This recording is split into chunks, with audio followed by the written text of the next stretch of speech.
Hello everyone, welcome to my page. তোমরা দেখছো বৃষ্টি ব্লগ। আশা করছি তোমরা সবাই খুব ভালো আছো, আমিও খুব ভালো আছি। আজকে ছিল সানডে, সকাল সকাল চলে এসেছে ফ্লিপকার্ট গ্লসারি থেকে প্রোডাক্ট। প্রথমবার নিলাম ফ্লিপকার্ট গ্লসারি থেকে প্রোডাক্ট, বেশ ভালো, ঘরে এসে দিয়ে যাচ্ছে আর খুব ভালোই লাগলো। তো যেহেতু সকাল সকাল চলে এসেছে, সানডে মানেই কি ভাবনা চিন্তা যে প্রত্যেকদিন সকাল সকাল উঠি, সানডে মানে একটু বেলায় ঘুম থেকে উঠবো। আর যখন এত কাজকর্ম যখন সানডেতে থাকে না, ভাল লাগে না একদম। তার মধ্যে সকালবেলায় বর বাজার গেছে, একটুও চিকেন পায়নি, চিকেনের দোকান বন্ধ, আর যেটুকুটা আছে ছোটো মুরগি খেতে না একদম ভালো লাগে না। তারপর আবার চলে এসেছে এসে সার্ভিস করতে। বাবা, এত সানডেতে কাজ রাখলে হয় তো কি করে হবে? তারপর এসে সার্ভিস করতে চলে এসেছে, যেহেতু রেন্টে থাকে উইন্ডো এসি, তো পাটনাতে, তো বাথরুমে নিয়ে গিয়ে পরিষ্কার করে। আর তারপর যা বাথরুম ঘর দরের যা হাল হয় বন্ধুগণ, কি বলবো তোমাদের। তোমরা দেখো, এই যে এসিটা পরিষ্কার তো হয়ে গেছে, এবার লাগাবে। আর আমার খাটটা দেখো এমন ঠেলে সরিয়েছে যেন বাথরুমে ঢুকে যাচ্ছে। তো যাই হোক, কিছু করার নেই। তারপর আমার বাথরুমের হালটা দেখো দেখো গেল আমার সারা রোববারটা গেল ঘর বাড়ি পরিষ্কার করতে করতে গেল। এমনি চিকেন পাওয়া যায়নি, মন মেজাজ ভালো লাগে না। রোববার চিকেন বা মটন কিছু না পাওয়া গেলে ভালো লাগে না। তো এদিকে আমি ব্রেকফাস্টে পাস্তা বানিয়ে নিয়েছিলাম। তারপর আমি করেছিলাম একটু আমপোড়ার শরবত, যেহেতু দুপুরে হালকা ফুলকা খাবার দাবার আছে, একটু শরীরটাকে এনার্জি বাড়িয়ে নিয়ে তারপর তো কাজে কর্মে লাগতে হবে না, এত নোংরা পরিষ্কার করতে হবে। তো আমি আম আর কাঁচা লঙ্কা এখানে পুড়িয়ে নিচ্ছি, আর এদিকে একটু জিরে গুঁড়ো করে নেবো।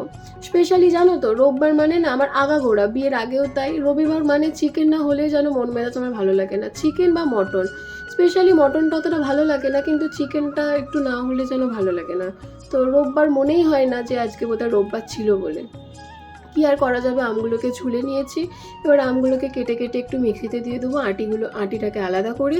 তারপর মিক্সিতে আমি একটু নুন দিয়ে দেবো, আর দেবো চিনি, কারণ আমটা প্রচুর টক ছিল। তোমাদের কাছে পুদিনা পাতা থাকলে পুদিনা পাতা দিতে পারো, আমার কাছে ছিল না। আর দিয়েছিলাম ভাজা মশলা। আর কি, পেস্টটাকে একটা গ্লাসের মধ্যে দিয়ে দেবো বরফ আর জল, ভালো করে সেটাকে তারপর ঝাঁকানাকা করে নেবো। ঝাঁকানাকা করে ফেললে রেডি হয়ে যাবে তোমার আম পোড়ার শরবত। কি যে টেস্টি লাগে গরমের মধ্যে খেতে, আমার তো খুবই ভালো লাগে, আমার বরেরও খুব ভালো লাগে। এত ভালো লাগছিল না খেতে, তো ও বলেছে 500 আম কিনে আনবো, আবার বানিয়ে ফ্রিজে রেখে দেবে, রোজের খাওয়া হবে। ঠান্ডা হয়েছে, দুটো বরফ দেবো আরও। তুমি তো করছিলে বলে ঠান্ডা হয়ে গেছে। ভালো হয়েছে খেতে, কিছু কম আছে। তো তোমাদেরকে তো বললামই কিছু মাংস পাওয়া যায়নি। এদিকে টকের ডাল করেছি, ওদিকে মাছ ভাজা, বড়া ভাজা আর পাঁপড় ভাজা। কারণ আমাদের দুজন মিলে ডিসাইড করলাম এটাই খাবো, গরমের মধ্যে আর তরকারি খাবো না। এত কাজ করতে করতে না সত্যি বলতে আর সময়ও হয়ে ওঠেনি, এইটুকুটাই ভালো লাগছিল দুপুরের জন্য ঠিকঠাক। তো এদিকে আমি আম ডাল নিয়ে নিয়েছি, 2টো মাছ ভাজা, 4টে বড়া ভাজা আর একটা পাঁপড়। তো দুপুরের খাবারটা খেয়ে ভাবলাম একটু টান করে ঘুম দেবো, কারণ প্রচুর খাটাখাটনি হয়ে গেছে আজকে সানডেতে। তারপর বেরিয়েছিলাম একটু বিকালেতে বাজার। তো বাজার যাওয়ার জন্য রাস্তাতে দাঁড়িয়ে ওয়েট করছিলাম টোটোর জন্য। টোটোয় করে যাবো, কারণ যেই বাজারটা যাবো সেটা একটু বড় বাজার, মানে বাজারটা একটু বেশ বড় সড়ো করে বসে, সব কিছুই পাওয়া যায় মোটামুটি। আর এখানে মুদিখানার দোকানটা অ্যাকচুয়ালি খুব বড়, মানে প্রত্যেকটা জিনিস পাওয়া যায়। তো আর এখানে জানো তো, চাল মানে না সিদ্ধ চাল পাওয়া যায়। তো আমি তাই জন্য শালকিয়া থেকে আমরা চাল নিয়ে আসতাম, কিন্তু ওই বয়ে চালটা আনাটা না খুব কষ্টদায়ক হয়ে গেছে।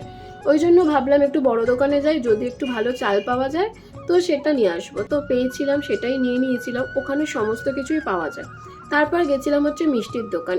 স্পেশালি এই মিষ্টির দোকানটাতেই দুধের মিষ্টি পাওয়া যায়, আমাদের বাড়ির ওদিকের কোথাও আর মিষ্টি পাওয়া যায় না।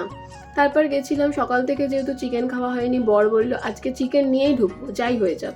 তো যেমন ভাবা তেমন কাজ। অ্যাকচুয়ালি বড় মুরগি ছিল না, মানে গোটা মুরগি নিতে হতো। আর গোটা মুরগিগুলোর না বড্ড শরীরে পোলিও কম থাকে, মানে প্রচণ্ড রোগা হাড় পাঁজর থাকে, ওই জন্য ভালো লাগে না। এখানে কষা চিকেন রান্না করে ফেলেছে, আর ওদিকে গরম ভাত।